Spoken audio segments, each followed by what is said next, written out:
Joining us on the Saturday Sports Showcase, Salem grad and hopefully very soon future Chicago Cub, Riley Martin joining us as Riley was named to the 40-man roster for the Cubs recently, and a hurdle that one of those stepping stone milestones, Riley, that you try to get to, and it kind of opens some new doors as long as you continue to play well. Yeah, absolutely. It feels good to be on the 40-man now. Like I said, it just kind of feels like that final obstacle of getting to the big leagues is now lifted.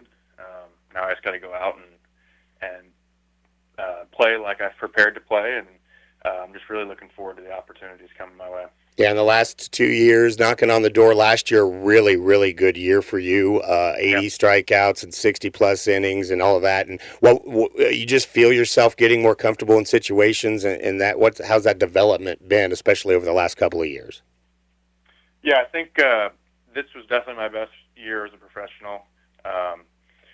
I think I really took pride in being able to not let any spiral out of hand. If I walk a guy, if I give up a hit, I did a better job this year of just kind of taking a deep breath and resetting and just trusting my stuff in the zone and really not letting a walk or a hit or something like that just affect the next outcome.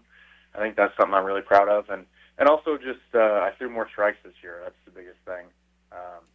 I tried to be less fine into the zone. I just tried to throw the ball in the zone, and I think just with the way my stuff is and stuff plays, I think I can have success just hammering the zone with anything. That's that. Obviously, when you get to the level you're at, everybody is so talented, and that really does seem to be the separating factor is how you can turn the page, especially in the bullpen. And I think it's awesome that it's the same message you hear 8U coaches way down in at the beginning of Little League talk about. Don't worry about the strikeout. Go back out and hit. I mean, it's amazing how it's the same Yep. message. Yeah, for sure. And the funny thing is, it's the same game. Obviously, stakes right now are a little bit higher, but it's the same game that I've played since I was a kid. And, I think that's another thing is just I'm trying to have fun with it. Obviously now this is my job, but it's still the game that I played at the Little League fields back in Salem that I had so much fun playing. And I've got to sometimes remind myself that, I'm doing this to have fun, and this game's supposed to be fun. Yeah, and when you perform as well as you have, it's fun. You get the big announcement. And what was that like at home? Whenever you and Mo and everybody, what was that like when you found out? Okay, hey, check off the list. We got one here. Yeah. So I was sitting at home. I got home from my workout at like noon. I knew the deadline was at 5 on Tuesday, so I was expecting a call any minute. I mean, I didn't know for sure. I had a really good feeling just with the way my season went that I was going to get added, but I didn't know for sure. So it comes to like 4:30, 4:45, still no call, and I'm sitting there just like, man, this is insane. Like they're not going to do it. And then finally, I get the call. Our pitching director let me know that they're going to add me to the roster. Just commended me on the season and the progress that I've made, just getting better each year. So then I called my wife. She was on her way home from work. Called my dad. Called my mom. Called some of my buddies from Salem. So it was cool, just kind of getting to share that news. But yeah, it was definitely a pretty surreal moment, but it's pretty exciting. Yeah. Yeah, absolutely. And you know what? For people who aren't as familiar with the process, you get added to the 40-man. It keeps you safe from the Rule 5 draft. To explain why that's a big step, the 40-man roster addition. Yeah, so to be on the 26-man roster, which is on the big league team during the season, you have to be on the 40-man roster. And there's certain things that kind of limit movement on the 40-man roster, and you can't just shuffle guys on and off without the risk of losing them to another team. So I feel like, realistically, with the year that I had last year and some of the runs that I went on, if I was on the 40-man, I would have gotten an opportunity in the big leagues. Mm-hmm. Just the sheer fact that I wasn't on the 40-man limited. And, that's what the Cubs were telling me, and that's what all my coaches were telling me. That was pretty frustrating because I was just like, all right, well, then put me on the roster. Exactly. If that's now that I'm on the roster, it just that obstacle's gone. It kind of just opens up all the doors, and the cool part is I can just train this off season, and the plan is to go into camp and make the team. That's I think it's a real possibility. I think that's a definite thing that can happen, and I'm going to train this off season and prepare my mind to be on the big league squad come the end of March. Yeah, and for anybody who watched the run at the end of the year and then the postseason run, left-handed pitching, especially out of the bullpen, would have been a huge help. And right now, looking at the roster, there's only 2 other lefties on the 40-man right now. I mean, it's a position of need for the big league club, and I know that's exciting too.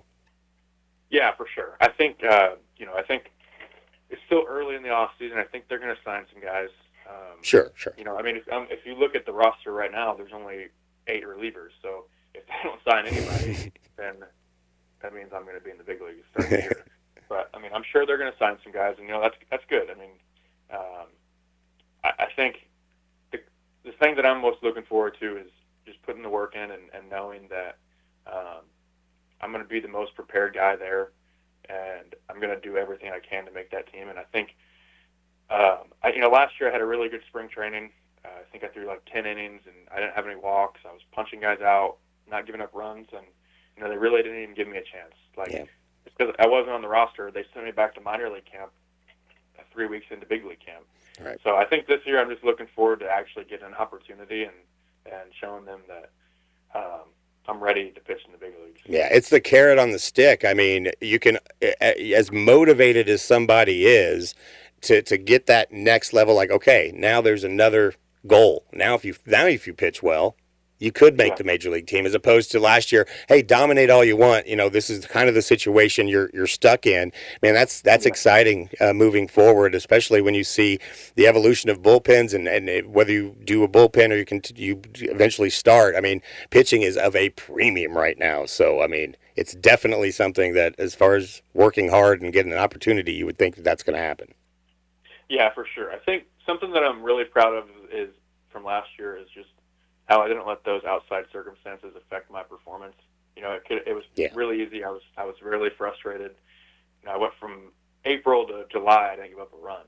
So I was really frustrated I wasn't getting an opportunity, but I just kind of let myself be a little upset off the field at home, but at the field I just tried to lock back in and take care of business, and I think that's something I did really well about, and that's something that I think just from moving on now in my career, it's going to be something that I'm going to have to do continuously, because this game's not easy, and there's a lot of business decisions that have to be made.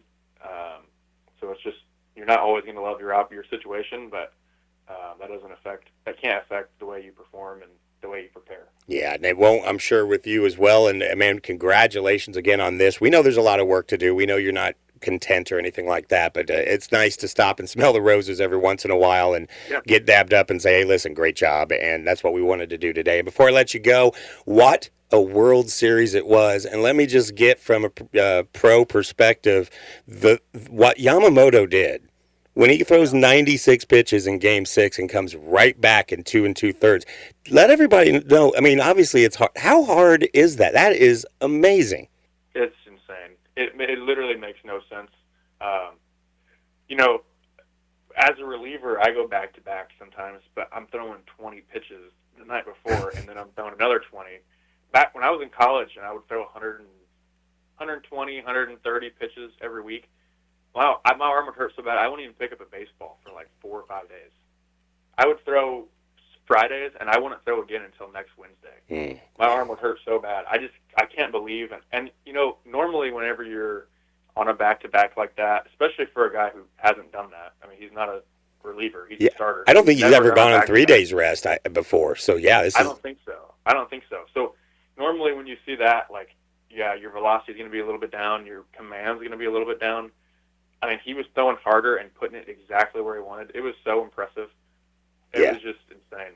It's just the whole thing. That was an amazing World Series. It was amazing. I mean, I'm always partial to the 2016 Game 7 being the greatest World Series game in the history of baseball. I'm sorry, I think it got overtaken. What a series that was. And people say, Dodgers bad for baseball. Listen, that World Series was great for baseball, and baseball's in a great place. You're in a great place, my friend, and continued hard work and success, and we'll be rooting for you. You've got Cubs jerseys, I'm sure, being shipped to Marion County of people that never thought they'd ever own a Cubs jersey. So we are proud of you, young man. Thank you, thank you. I've heard that so many times. Even when I was drafted, it was just, it's Cardinal country, but it's pretty cool. I appreciate it, and really I appreciate all the support I get from obviously my family, but other people from Salem that reach out here and there and just I know follow along. So I really appreciate that.